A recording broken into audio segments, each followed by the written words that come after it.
And also welcome back to Jam Crypto. As you can see, today's setup is a little different because I'm not at studio. I'm actually at home. Yesterday, I didn't do a live stream. I'm so sorry about that, but I was feeling a little bit feverish and under the weather, probably because it's getting a little bit chilly in Hong Kong. But anyways, Bitcoin is having this dead cat bounce. So right now we're sitting at 87K. And well, looks like the narrative is switching back and forth because whenever Bitcoin pumps to a level that we haven't seen in a while, people would like to switch that. Okay, maybe the macro analysis who we should believe after all, and maybe the liquidity is coming into the Bitcoin market. Because not gonna lie, I'm getting a little bit salty because we are seeing a rally especially in traditional markets like stocks, like S&P 500, like the Nasdaq, and also even in hard assets. Because if you look at the past year performance, gold is generating more return, more ROI, even compared to Bitcoin, and Bitcoin is actually down. So we are well below the all-time high.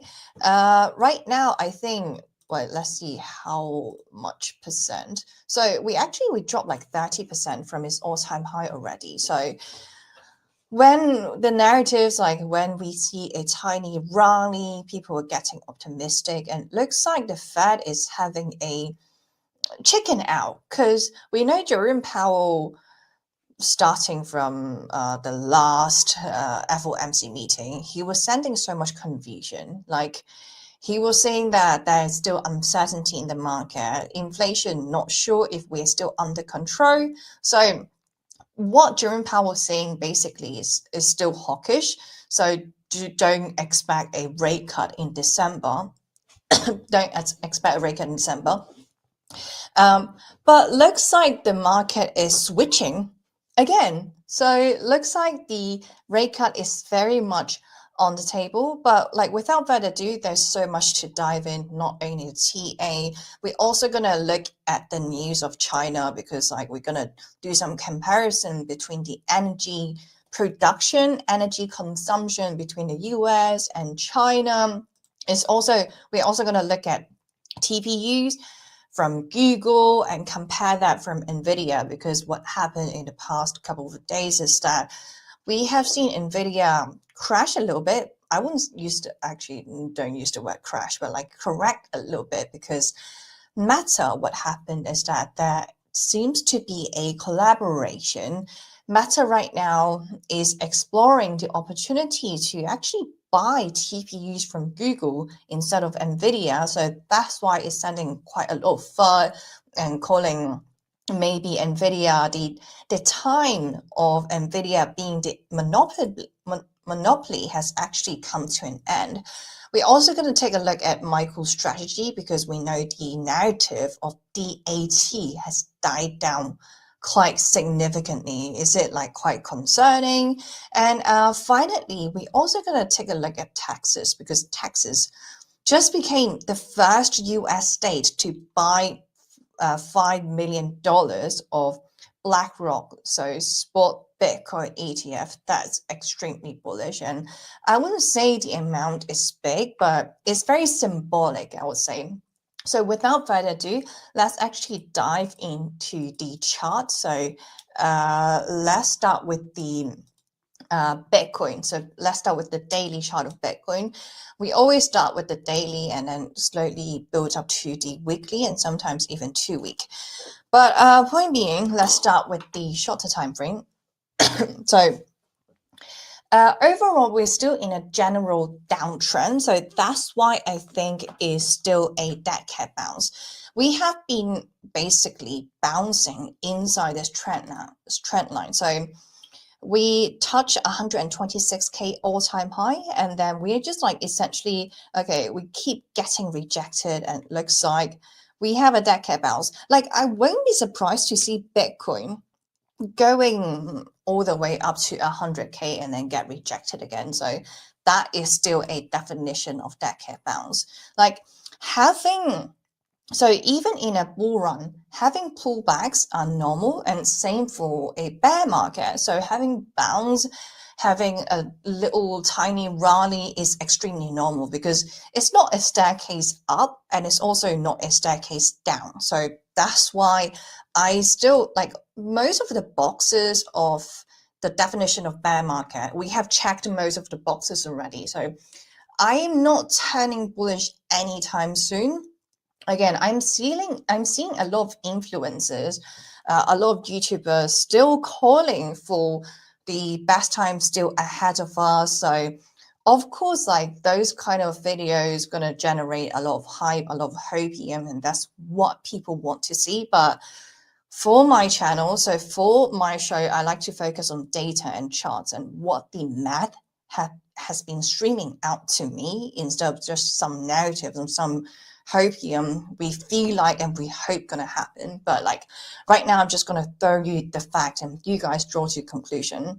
So we are still at this general downtrend overall, and I have been talking about this downtrend like ever since like basically we were building this downward momentum for quite a while, and because we were looking at the hourly chart, so that's why we know, not because I have a crystal ball.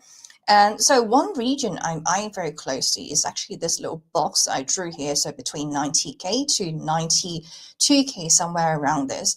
So the reason why this region is so important, because like this is the prior support that we have. So prior support, and this region is very interesting because that isn't a lot of like trading data, that we didn't stay inside this region for a very long time. So again, prior support is going to be prior resistance. This is the level I'm watching very closely. Like at the end of the day, Bitcoin hasn't even touched this region. So I don't understand why people are saying that, okay, the best time is still ahead of us and it's still on a bull market, because like so far, looks like the 4-year cycle is so intact. We are completely following the 1064 days theory. So if you guys didn't know, that 1064 days is basically we measure the cycle bottom to the cycle top and is equivalent to 1064 days. That is the number we got so far, and it looks like it's following perfectly well. So we did see so far is the all-time high back in 6th of October.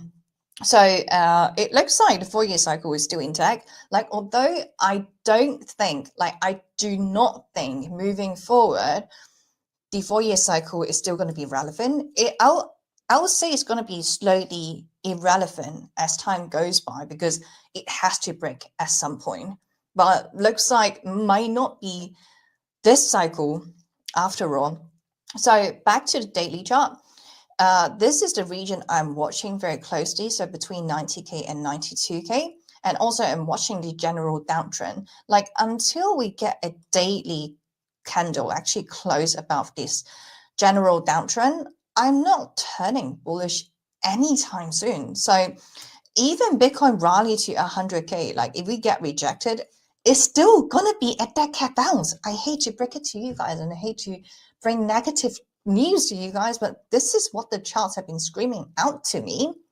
And on top of that, we have the DAV cross. So the DAV cross happened on 16th of November. That means a 200-day moving average went above the 50-day moving average. So that is a bearish sign. And well, you could say, okay, Jamie, like what about the previous DAV cycle? Because we happen to have 3 DAV cycles, 3 DAV cross in this cycle.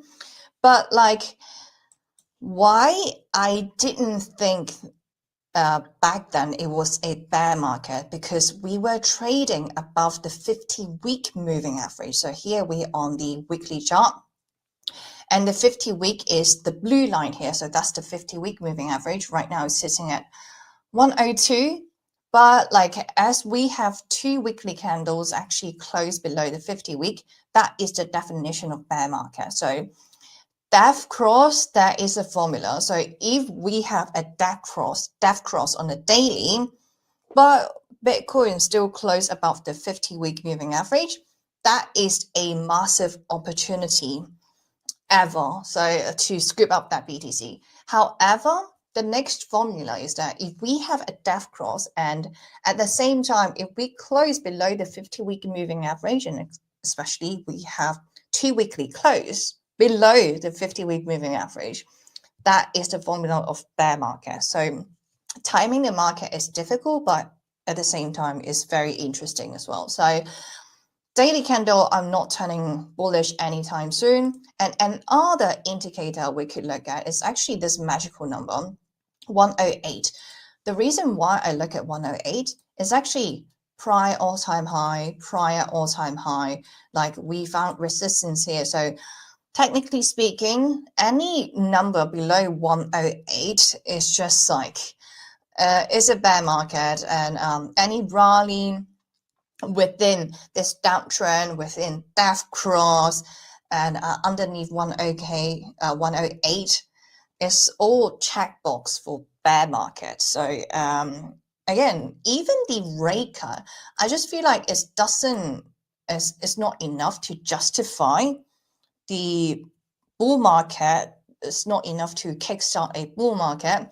Looks like we are pricing in 25 basis point cut. So I remember I covered that last week on Roxham TV, because like that was back in 20th of November. So it's just 1 week ago, and 76% of people actually expect a non-change. So no change from the Fed. It's not going to do a rate cut, but all of a sudden, like this number spike up. And if we look at today, so 26th of November, 84% of people are already pricing in a 25 basis point cut.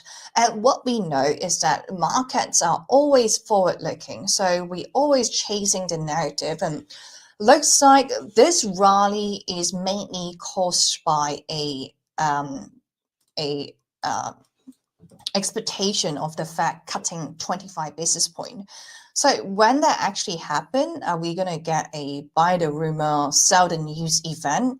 Like if so, I won't be surprised, because like at the end of the day, a 25 basis point cut is still not enough to justify, and it's still trading below the 2-year fund rate. So yeah, I mean, in other words, even a 25 basis point cut is still not enough. But right now we're seeing this little bounce, this stack cap bounce.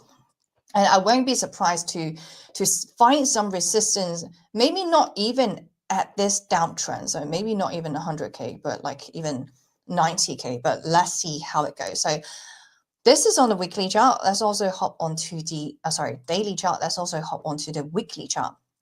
So weekly chart, again, we are trading below the 50-week moving average. That is the definition of a bear market, because we have 2 weekly candles close. And not gonna lie, I'm a little bit salty, because like for the past 3 days, the S&P 500. So first of all, if we zoom out, this is not a bear market. We are looking at the traditional stock market, and the S&P 500, like despite this correction from 16,900, so we corrected a little bit, but it was just like a 5% correction for the S&P 500. So I'm a little bit salty. So what this shows is that actually the liquidity gets sucked by the traditional market, by the hard assets, and liquidity is coming from the Bitcoin market to S&P. Well, actually, like traditional money is not focusing on crypto market, it's not focusing on Bitcoin market anymore. And one of the reasons and one of the explanations for this is, if we also hop onto the ISM, we are seeing one really interesting number. So if you guys didn't know, of course, the ISM Manufacturing Index, or Purchasing Managers Index, is a monthly economic indicator that measures the health of the US manufacturing sector. Like, in other words, This indicator is a perfect one. is a perfect one to see whether retails are still in the market and what they're doing with the money. And one thing very interesting that I noticed from the 10-year, so we're looking at the 10-year metrics. So one thing about the ISM is that we are essentially, okay, we topped in February 2018, and then here we topped again in March 2021. So if we align that with Bitcoin price, like here we got the 2017 bull run, and then a bear market in 2018, and here again we got a bull run in 2021 and then a bear market in 2022. But what's interesting about this cycle, like in a way, is so different because retails weren't really here, even reaching a all-time high of 126K. It wasn't driven by retail, it was driven by institutions, or like basically the so-called smart money. So from the previous cycles, so 2017, we see a uptick, so a huge uptick on the ISM, and here as well. So from actually 2020 to 2021, a huge uptick. But what's interesting about this cycle is that we essentially consolidating, we're going sideways on the ISM. So maybe that is the reason why retails weren't back, and this is like one of the indicators we could use, and money actually go to stock markets, go to hard assets like gold or even silver reaching new all-time high. So one thing I really want to talk about in this show is that it's a good time maybe to hedge a little bit, because I haven't really talked about hedging. I haven't really shared about my own trading strategy a lot. But like when I talk about short position, so shorting the market, I mean risk management. So I mean hedging, instead of like, okay, pulling leverage and then I'm extremely bearish on the market.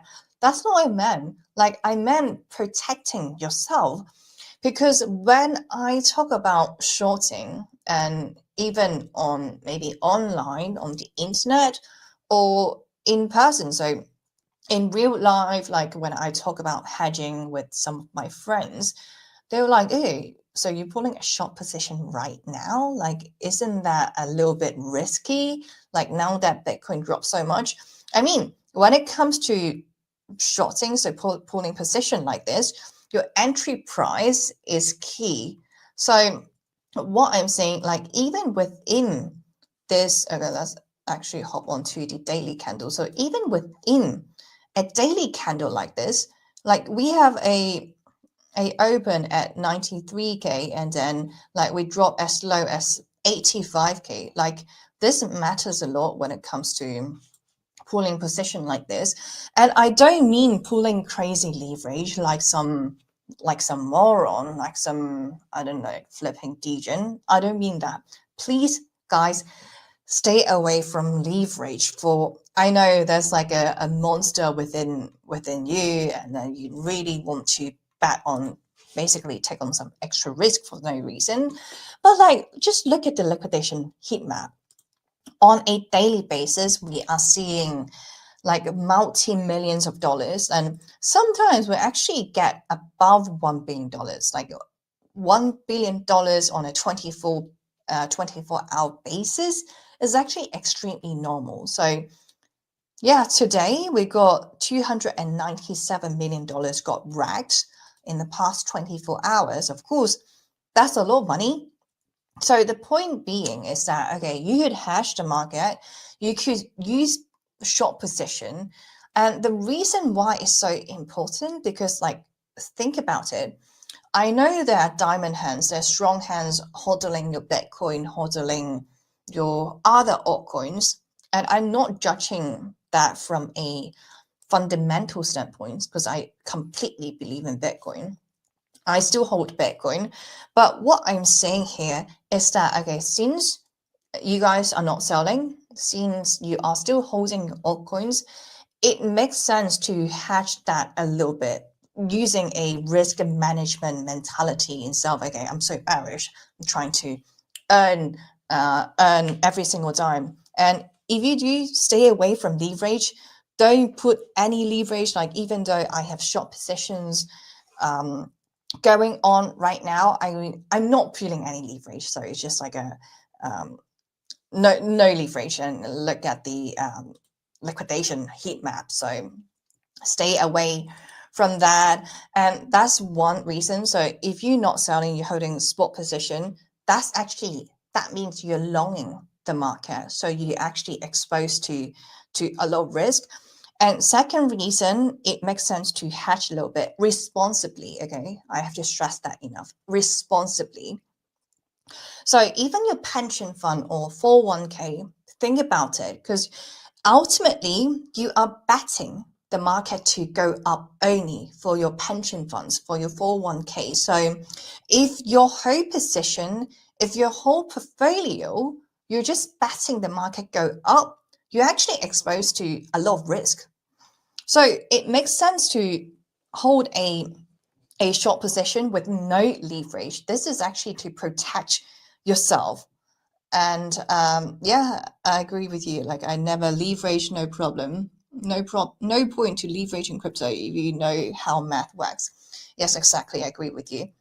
So again, like this show, I haven't really talked about my own trading strategies, but like this is something I feel like my audience should know, my viewers should know, because it's just about risk management instead of being so bearish. Like, why Jamie, you being an ultimate bear? But anyways, that is just one strategy. I really want to get it out there and let my viewers know. So in terms of the coming days, like as I mentioned, I talked about that yesterday. I didn't do a show because I was ill, and actually I'm still recovering. That's why I'm doing at home. But like even a few days ago, I talked about a dead cat bounce, and looks like it's playing out magically well. Like, this is the magic of math, and this is the magic of TA. Like for some reason, it always reflects on the charts, and then some narratives would follow the price. And it looks like we have a narrative coming, which is the rate cut. Like, we're gonna get a rate cut in December. So let's see how that plays out. So that's just one thing I want to get it out there. But what we're gonna do right now, so there's still a lot of news to go over. For example, like China, we're gonna look into the China energy production and also compare to America, because it's very interesting. So, but before we dive into that, let's actually take a little break, because that's a lot of number. So let's take a little break, and I'll see you guys in about 3 minutes. Security matters. Zappo Bank, the only way to bank your Bitcoin. Apply now at zappobank.com. So, tell us about your furry friend here. What's his name? Oh, this?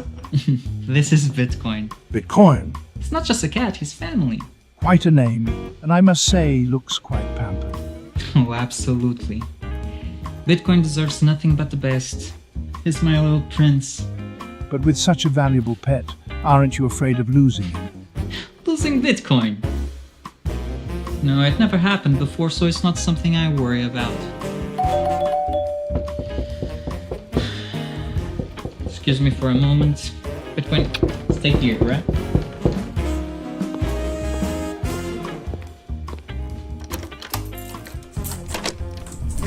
Bitcoin, no! Bitcoin, come on, little buddy, Bitcoin, I need you. Don't go.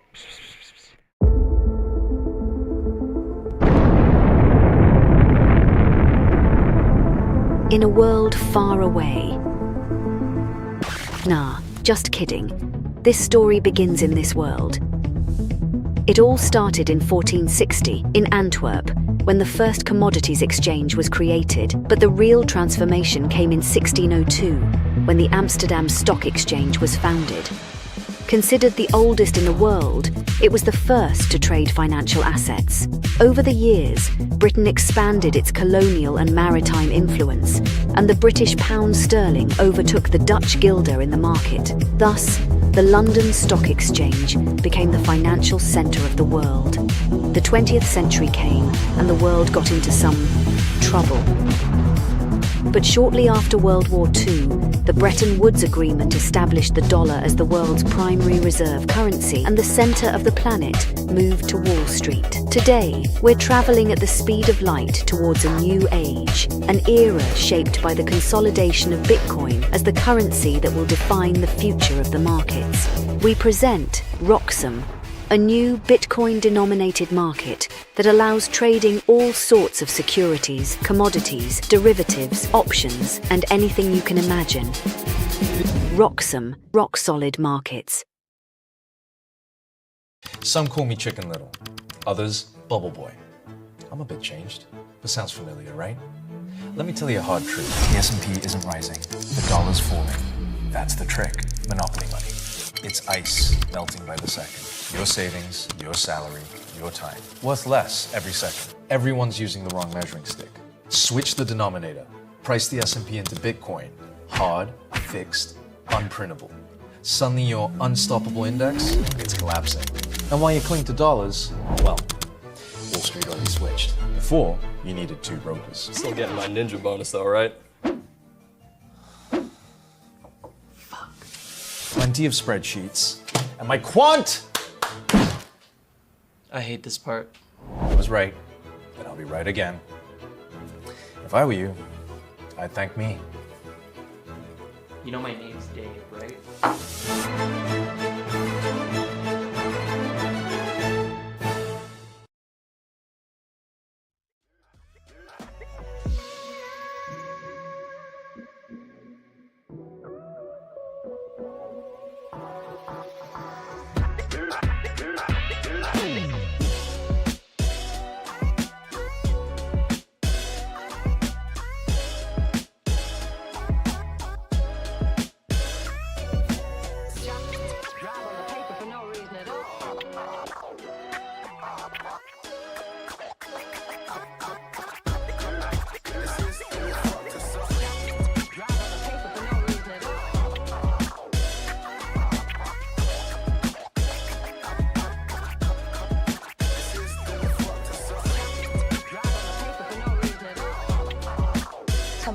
After a little break. So as I promised you guys, after all the TA and after all the data, let's now dive into basically the global news, because we have to look at the global news now that Bitcoin is getting so big.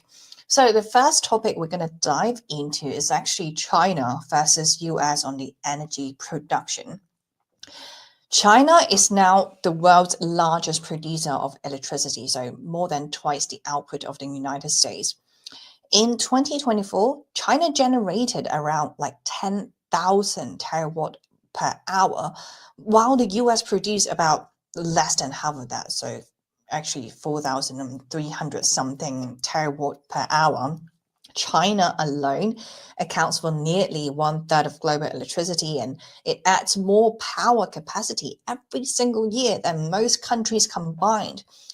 Even though the US produces less electricity overall, it actually has higher per capita consumption because its population is smaller, meaning the average person in the US uses more energy than the average person in China.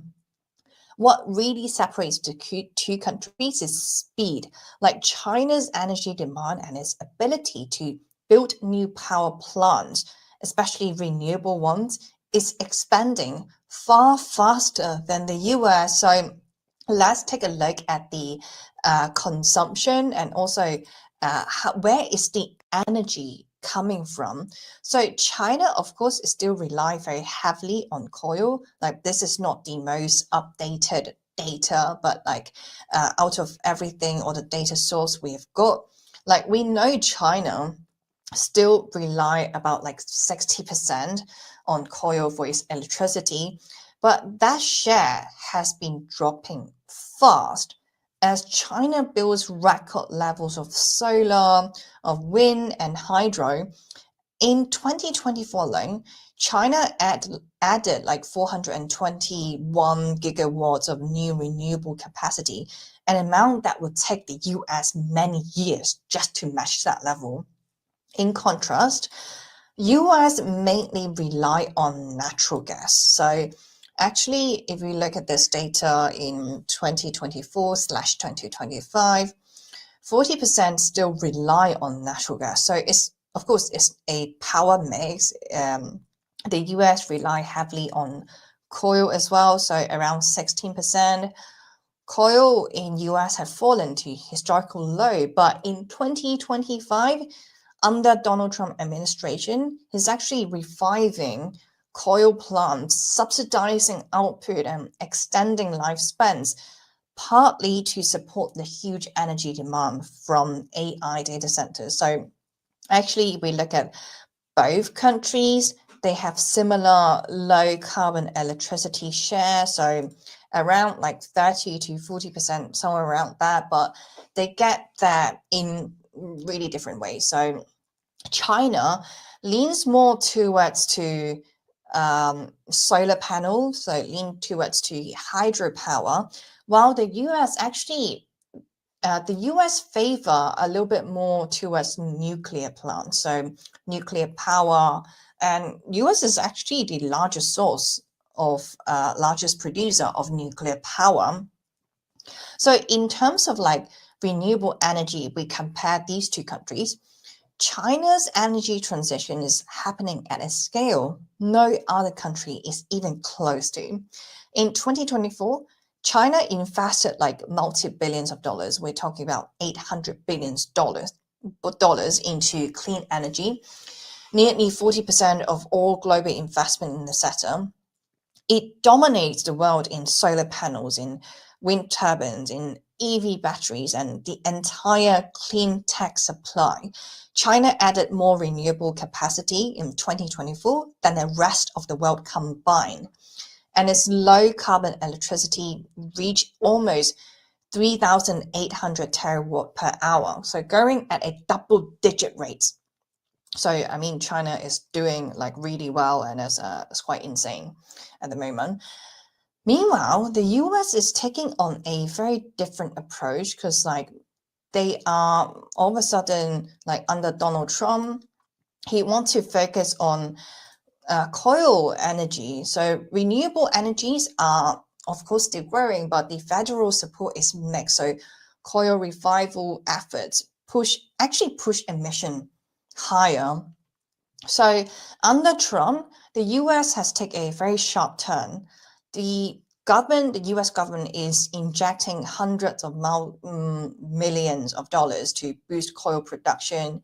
It is expanding federal land lease, keeping at least 15 coal plants online specifically for AI data centers.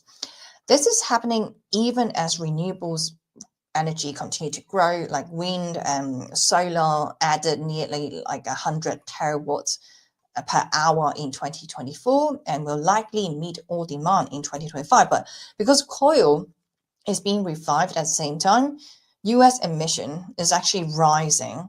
It's the opposite direction of China. Because like when we look at China, we are seeing new techs like this, like artificial sun. This is something really interesting and caught my eye.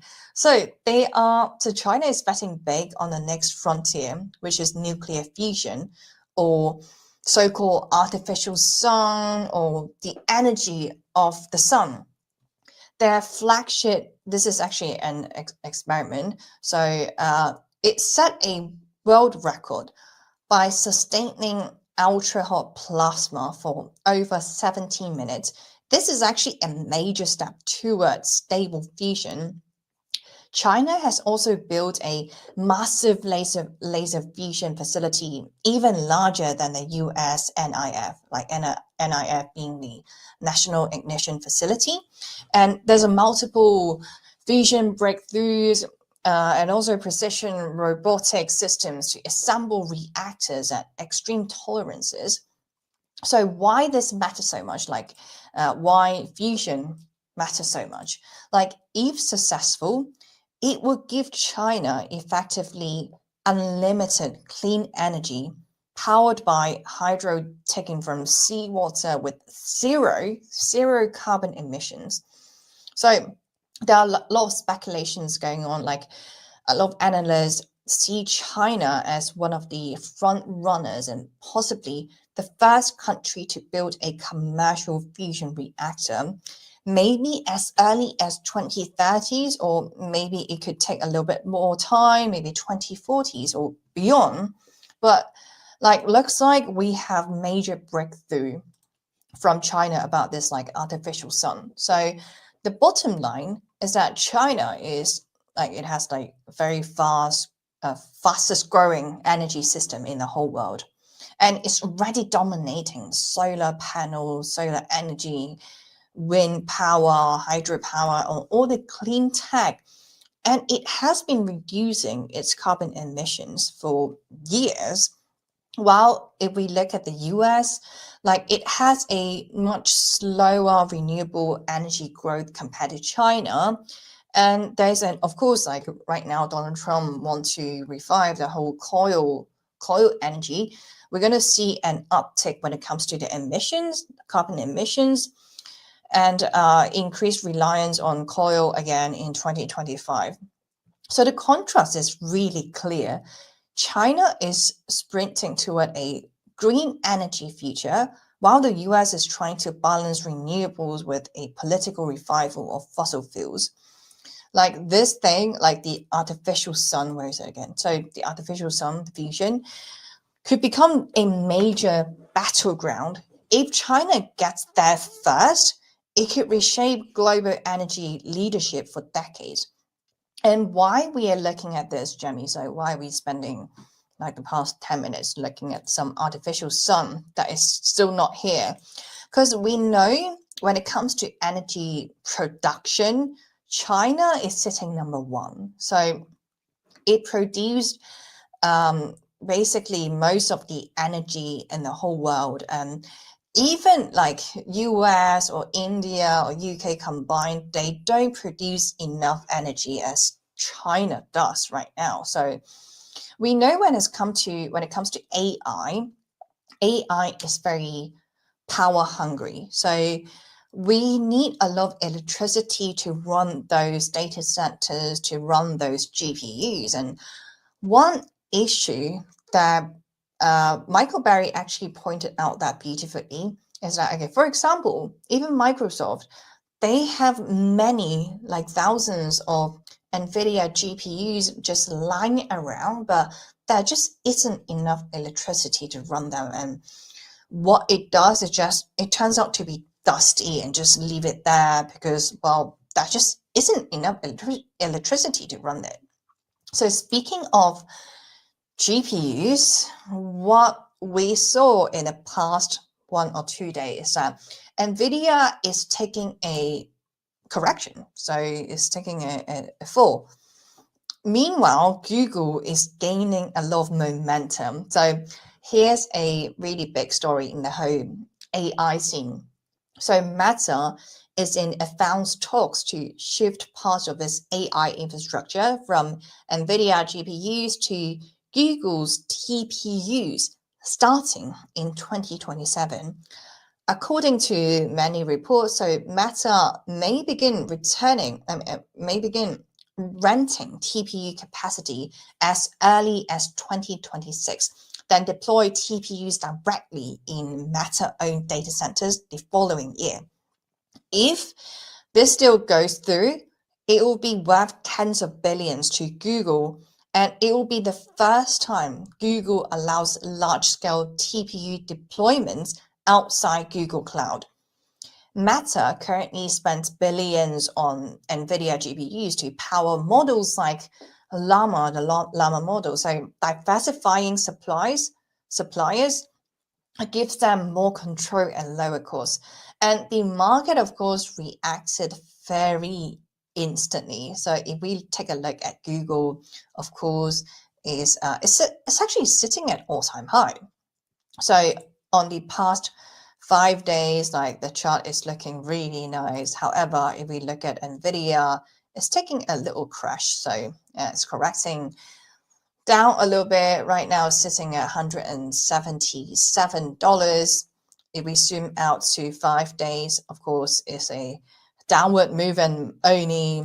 But like if we zoom out to the all-time that the large scale, like it's actually not as bad as people portrayed it. Like Nvidia, even because of this movement, this like bearishness on Nvidia, and we know Michael Barry has been shorting Nvidia, and he made that quite public as well, and calling that there's a bubble in AI. So he's pulling heavy short positions on Palantir, on Nvidia as well. So Nvidia even issued a rare defensive statement saying it remains a generation ahead. This isn't happening in isolation. It actually reflects a bigger trend. So big tech is no longer comfortable depending on Nvidia alone. Like they're shifting to TPUs and other options. And actually, it's not just Meta. Anthropic, where is Anthropic? Anthropic is actually doing the same thing as well. So just last month, Anthropic expanded its partnership with Google, securing access to up to 1 million TPUs by 2026, one of the largest AI hardware deals ever announced. This capacity is needed to train the next versions of Claude, and it gives Google massive long-term cloud revenue. It also signals a shift from, of course, NVIDIA across the entire open model ecosystem. So between Anthropic and now Meta, Google is suddenly become a major AI hardware supplier, and instead of just like maybe a cloud platform, so here's Alphabet, so here's Google. So it might be like, let's take a step back, because we keep talking about TPUs from Google and also GPUs from NVIDIA. Like basically, what's the difference? Like why companies are switching over from NVIDIA to TPUs? So here's a simple explanation I could offer. So think of NVIDIA GPUs. It's like is extremely flexible. It works with everything. It works with, I don't know, some AI agents or inference or simulation. It's actually perfect for research labs, startups, and any workload that changes often because it's graphic cards. And it's very versatile. You could use it for a lot of stuff. Basically, is a all-in-one solution.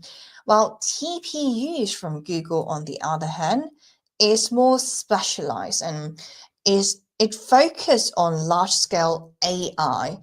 It's designed for a specific purpose, like TensorMath, which is the core for deep learning. Is like 15x more efficient per watt for optimized workloads if you compare to NVIDIA GPU. So the major difference between them is, again, the cost. Like TPUs, it has a lower cost compared to NVIDIA GPU. It's more energy efficient. But however, since Google TPUs are designed for specific tasks, is for large-scale AI, like deploy and train large-scale AI at a much faster rate. So I would say they're actually very different things. So who wins in this battle? Actually, both wins. Like the world needs trillions of dollars of AI infrastructure over the next decade. So there's enough room for TPUs and GPUs exist at the same time. And but I would say what's changing here is that for the first time, NVIDIA is genuinely being challenged in data centers.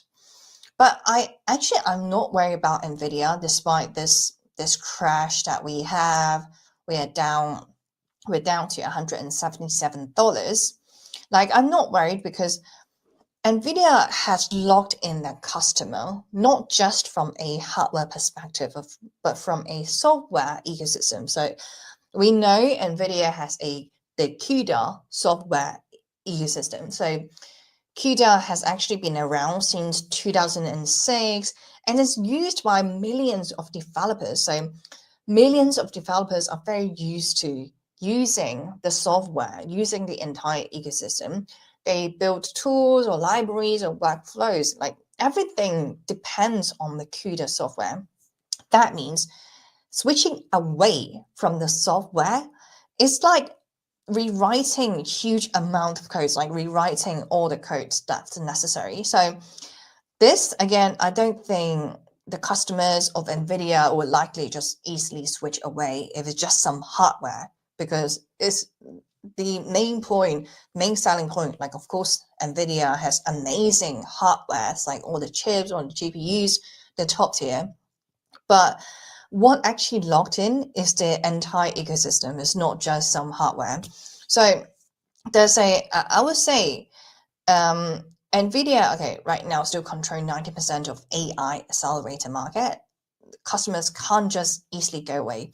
Even if TPUs are better for some workload, okay, pay attention, it's just for some workload because TPUs are specialized to do certain stuff. CUDA and NVIDIA keeps companies, CUDA, so keeps the customer locked in. But there's no denial that this new trend of tech companies wanting to build their own chips in-house. Because what we are seeing is that companies, so let's go back to Google. So Google has been building their own in-house TPUs.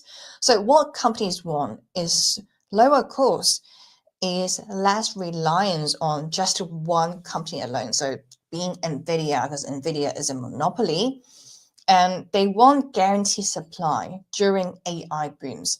Like news like this, it doesn't kill NVIDIA at all, but it absolutely breaks NVIDIA monopoly ceiling. And outside the future for NVIDIA, there's still huge demand for the hardware, for the GPUs, because like they have really good GPUs like Blackwell. And we know the recent earning report from NVIDIA, it beats expectation again. So the revenue, everything, it looks good. There's an untouchable ecosystem with the CUDA software locked in their customer. However, we couldn't ignore there is competitors coming forward because like a lot of these companies are actually customers of NVIDIA. But right now, it looks like the trend that NVIDIA's customers are going to be the competitors of the company as well. But this doesn't mean NVIDIA will just collapse. While as Google, I'm actually really bullish on Google because like Google is now positioned as the strongest NVIDIA challenger. So TPUs looks like it's getting mainstream attention, is getting attention from tech companies as well, like Meta, like AI companies like Anthropic. And when it comes to Google, it has this like vertical integration. So there is Gemini 3 that launched out like I think last week or 2 weeks ago. They launched out this anti-gravity platform, making AI agents easier to build. And they have a lot of AI platforms like Notebook LM being a default tool for research, for content creation, for education. So Google, on the other hand, it has a true vertical integration that NVIDIA can't match. So that's like full stack. So from TPU, so it controls the hardware, like the chips, and then even Google Cloud or some developer tools, consumer products. So everything is in-house. If Meta finalized this deal, Google becomes the leading alternative to NVIDIA for hyperscale companies. So the bottom line here is that Okay, Meta is shifting to TPUs, and Nvidia is still the king. Don't worry, like Nvidia is still going to be around, but looks like it's no longer the monopoly when it comes to the hardware side of things. When it comes to software, like we know Nvidia, like with the CUDA ecosystem, is like it's not likely to go away for any time soon. All right, so that's for the AI updates. Like moving forward, we're also gonna take a look at MSTL. It's down, and because like looks like JP Morgan want to kick MSTL out of MSCI. We're gonna take a deep dive in a bit, but right now, let's actually take a little break, and I'll see you guys in about 3 minutes. The future of capital markets runs. Security matters. Zappo Bank. The only way to bank your Bitcoin. Apply now at zappobank.com. So, tell us about your furry friend here. What's his name? Oh, this? This is Bitcoin. Bitcoin.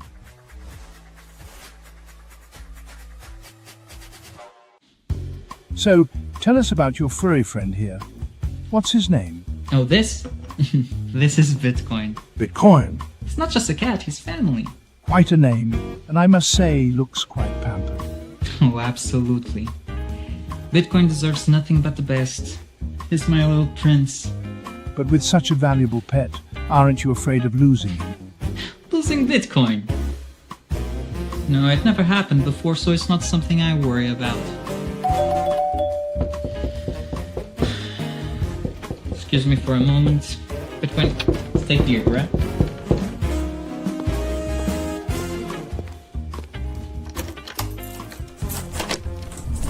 Bitcoin, no! Bitcoin, come on, little buddy, Bitcoin, I need you. Don't go.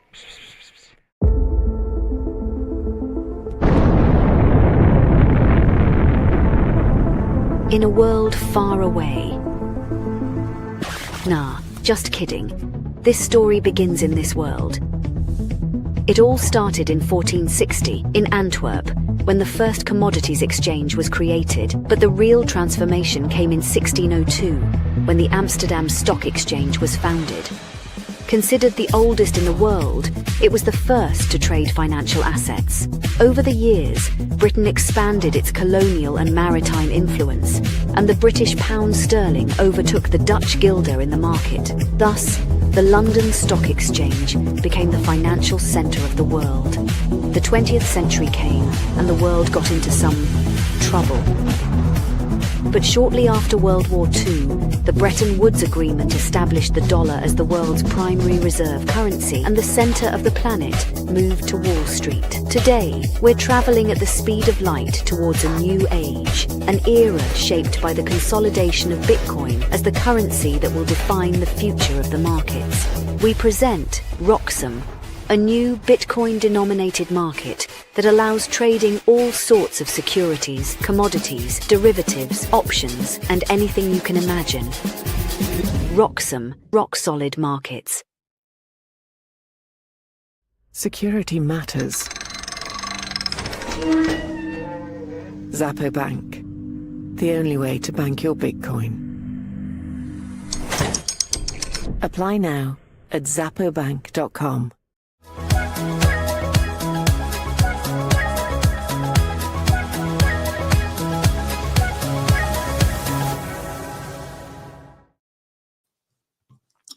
All right, guys, welcome back. So as I promised, we're now going to take a look at Michael's strategy right now, because like there seems to be so much fun around the whole DAT narrative, like that narrative. So what happened just a few days ago is that, first of all, the MSCI, this index trying to kick out MSTL, so MicroStrategy, they announced they are considering removing the company with large crypto holdings from its major stock index. So the key rule being proposed is that if a company hold 50% or more of its total assets in crypto, MSCI may kick it out of its global index. So this, of course, gonna have a huge impact of MicroStrategy being the biggest corporate holder of Bitcoin. They right now hold over 649,000 BTC in the balance sheet. So if they approve, so if the index of MSCI approves this rule in January 2026, MicroStrategy could be fully excluded from the index. So the fallout could be even bigger. So why is MicroStrategy being targeted here? So MicroStrategy isn't a software company anymore. Its real business is leveraging debt to buy Bitcoin. Like, of course, there's still consistent cash flow from the software businesses, but like that's not how they feel from a traditional standpoint, from an index like MSCI. What MSCI is saying is that it makes MicroStrategy more like an investment vehicle, not an operating company. Index rules don't allow non-operating entities inside core global benchmarks. Therefore, MSTL might no longer qualify. This puts MicroStrategy in the same classification bucket as Bitcoin ETFs or some crypto trusts, which MSCI typically excludes from stock index. Other Bitcoin-heavy companies like Hut 8 or Marathon Digital could be also infected, but none are anywhere near MSTR size. So how big is this impact? Like, first of all, if we look at MSTR, it's down quite a lot. Like, we reached a new all-time high of $435. That was back in July this year, and we have been a major slot going down. So it's not a nice looking chart. So if MSTR get removed from the index, the consequence is actually quite serious. There will be like billions of dollars in forced selling because every fund tracking MSCI must sell. And there's going to be, of course, heavy volatility when it comes to MSTL. MSTL is like Bitcoin trading on leverage. So everything is on steroids. It's going to have if Bitcoin pumps, MSTL usually pump harder. If it goes down, vice versa, same thing going to happen. And if MSTL get kicked out, there's even a heavier pressure on the whole DAT narrative, so digital asset treasury companies narrative. MSTL, like the share, it has dropped around 15% since the announcement. And it isn't just MSTL. This could discourage other corporations from adopting Bitcoin on the balance sheet because they risk getting kicked out of major indexes. So why is this let's go back. So why is this index so important? Because like most of us, we have only heard of S&P 500 or the NASDAQ, but actually this is quite big as well. The MSCI index are used by pension funds, are used by foreign wealth funds or global ETFs, which means if MSCI removes your stock, you could lose automatic buying. And because you're no longer in the index, you get automatic selling as well. That's why this consultation is a big deal. And really one funny thing I noticed, and during the timing wise, it's very interesting, is how JP Morgan, like we know JP Morgan is a dirty little prick. And shortly after the announcement, JP Morgan released a research note estimating the possible forced outflows and risks for MSTL. Of course, we didn't like that. The crypto community actually exploded. So, yeah, I mean, I'm never a big fan of banks like this because he's just like further feeling the panic, further push the market down and intentionally hurting MSTL on a very hostile motive. Because the note came during a price dip for Bitcoin, I would say it's a very strategic timing. And why is JP Morgan doing this, and why JP Morgan is so hostile to Bitcoin, to crypto? Actually, like Jamie Dimon, being the CEO of JP Morgan, he is 100% against Bitcoin. Like over the years, he has been calling Bitcoin a fraud, a Ponzi scheme, it's worthless, it's only used by criminals. That's very interesting. Used by criminals, we're going to get into that in a bit. And reason number 2 why JP Morgan is so hostile to MSCL is that MicroStrategy borrows billions very cheaply at a almost no cost and convert that into Bitcoin. If this strategy spreads, it threatens corporate debt market, it threatens fiat banking dominance, it also threatens USD-based treasury. So, of course, for a bank like this, for an investment bank like this, they're not going to like it. And the reason number 3 being, okay, this might be a little bit conspiracy, but like it's actually not conspiracy, it's actually been confirmed. So JP Morgan, we know, is tied to the whole Epstein case.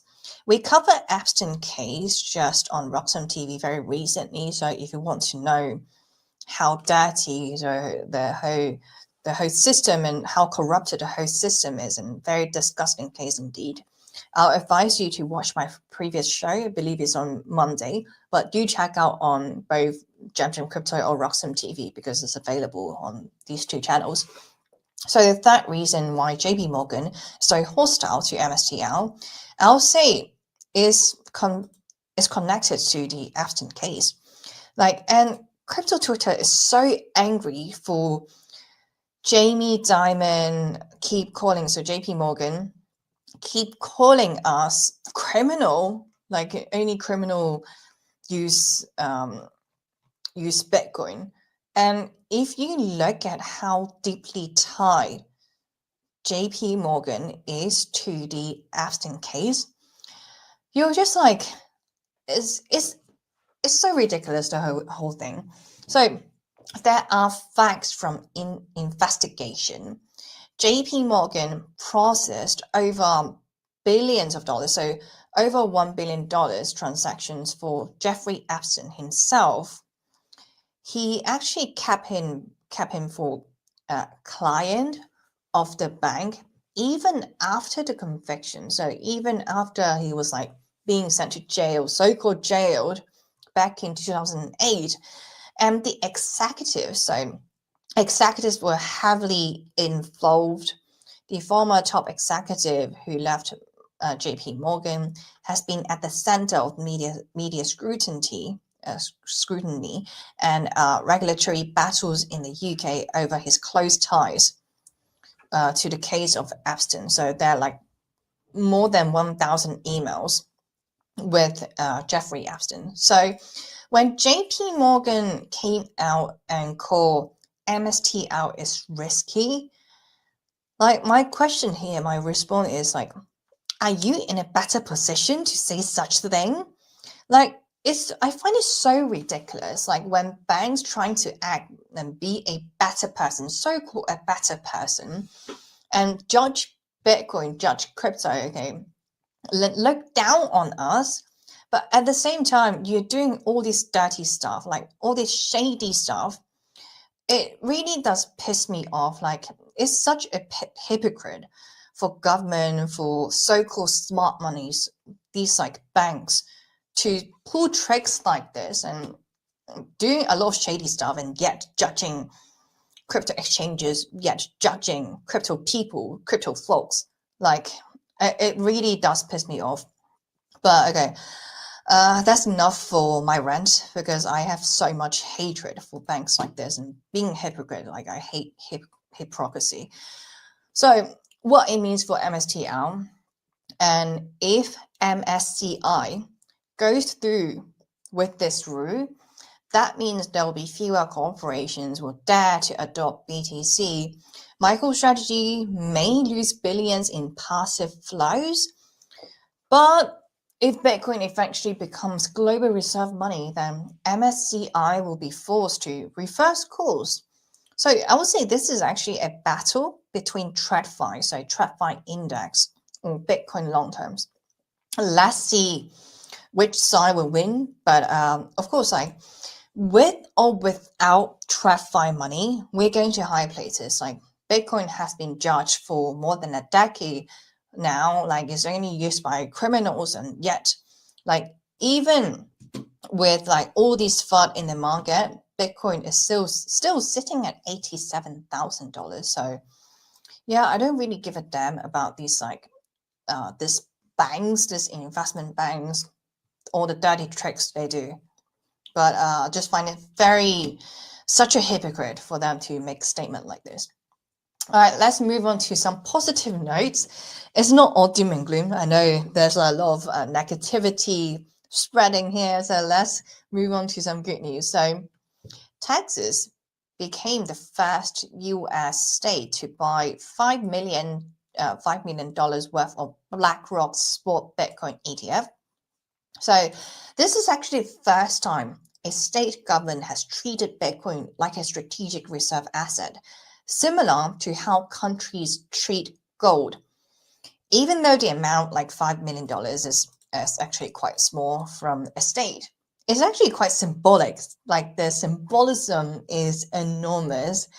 It marks the beginning of state-level Bitcoin adoption in the United States. So the detail of this purchase, so actually Texas they allocated $10 million, but only $5 million was actually deployed in the first transaction, and the remaining $5 million is waiting for full custody infrastructure.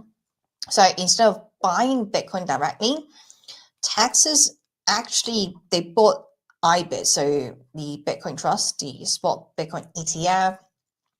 This allowed the state to avoid immediate self-custody because it could be quite scary. They need to know the security, how it works for the entire state, and they need to stay compliant while building long-term infrastructure.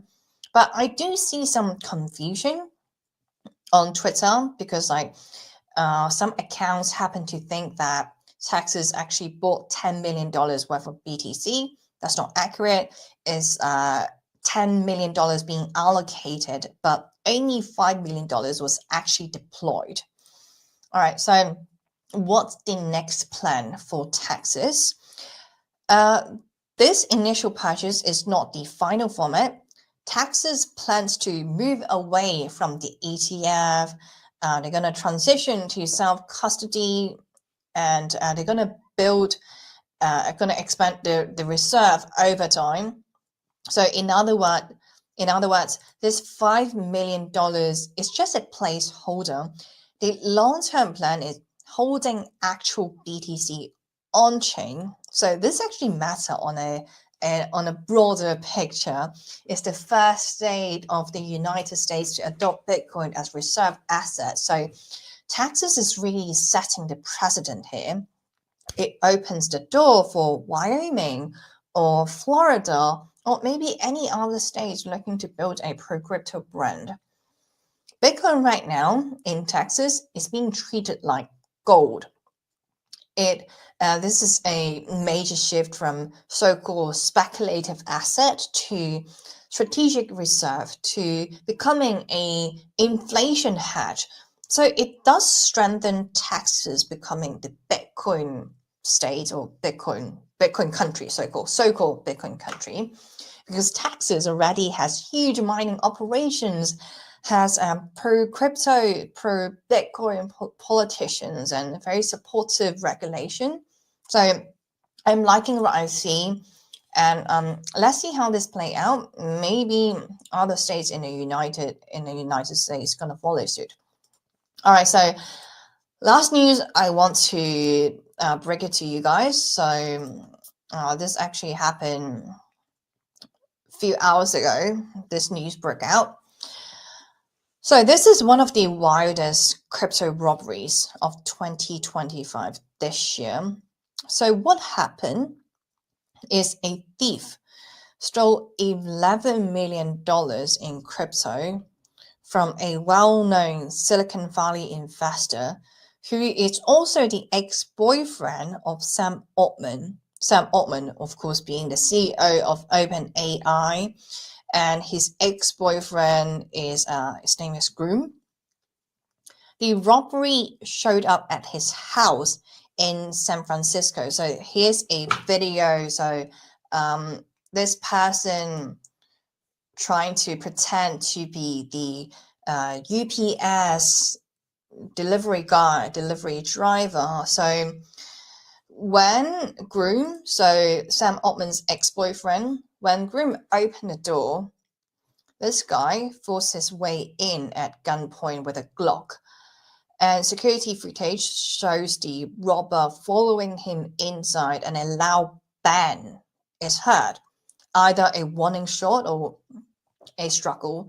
So inside the house, the robber forced Groom transferring $11 million in crypto directly from his digital wallet.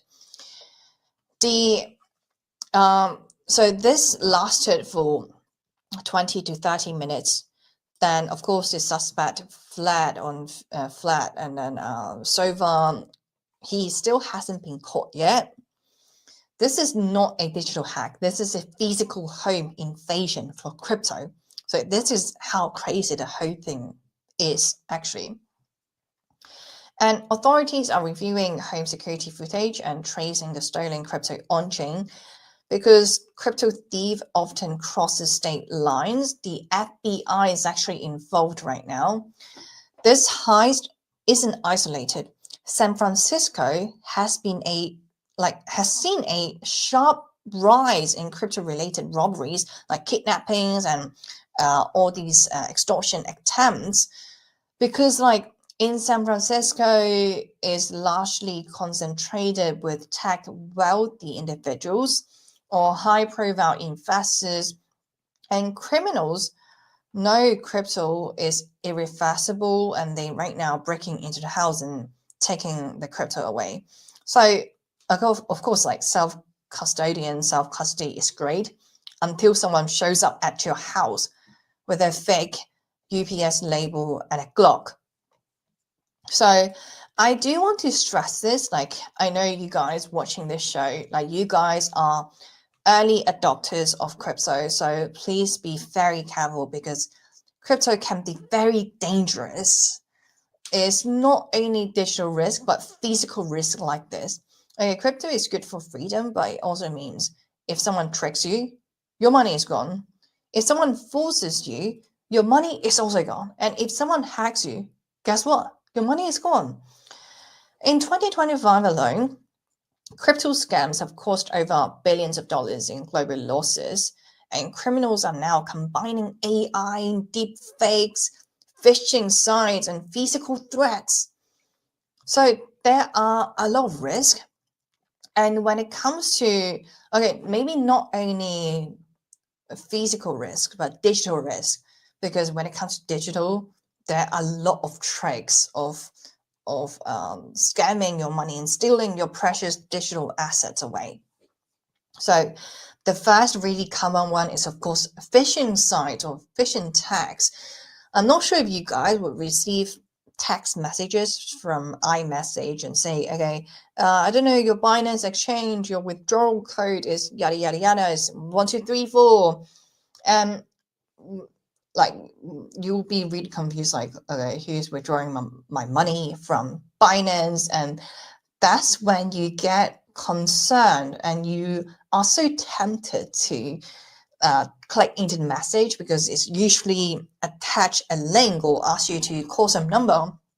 So when you click that link, it's actually taking you to a fake exchange website, and then that's when your seed phrase or your 2FA code being stolen. So never click into any links. And when you have a link, that is one thing you can actually check. Like if you really want to see, very curious and click into link, maybe just copy and paste that link and search that on Twitter, so on X. So maybe you use Grok or just like search it here. Then if you see posts warning about this is a scam link, this is when you know, like, don't click into any links. And this is just one trick of scamming your crypto away. Another really popular one is fake airdrop. So the site asks you to connect your wallet and claim your free tokens, but when you do it, it's going to drain your wallet, drain everything you got in your MetaMask. And that one is rising, is getting very popular these days. It's hacked Telegram or hacked Twitter. So the hacked account going to send to the followers or the friends some DMs or some calendar invite, because this actually happened to some of my friends because my Twitter got hacked as well. So they will send some calendar invites like, okay, this is my Calendly, or this is StreamYard for live streaming. And then when you click, there's actually a scam link, or they'll ask you to download some software, download some apps. So that's when you know, like, you got wrecked, basically. And then the fourth one, also very popular one, very common one, is fake apps. So when you search on Google, I don't know, there's some risk that you might download a scam MetaMask or a scam, I don't know, some browser extension. So if you don't so, again, like once you download the app, then they're going to drain your wallet. And with AI, it's getting easier because, like, when it comes to the phishing emails in the past day, they might have some grammar mistakes. So that's how you know, and that's how you spot those mistakes. Okay, there's probably a scam, because, like, why would Coinbase making grammatic mistakes? Like, it doesn't make sense, right? But like with AI these days, like, you could get the phishing emails looks more professional, like looks more legit. So scamming with AI is getting easier. And even if the hackers show the face, so maybe during a Google Meet, during a meeting, like, they could use AI to change the face with like deep fake or whatever, and try to be, I don't know, like basically change the face. So the point being, hacking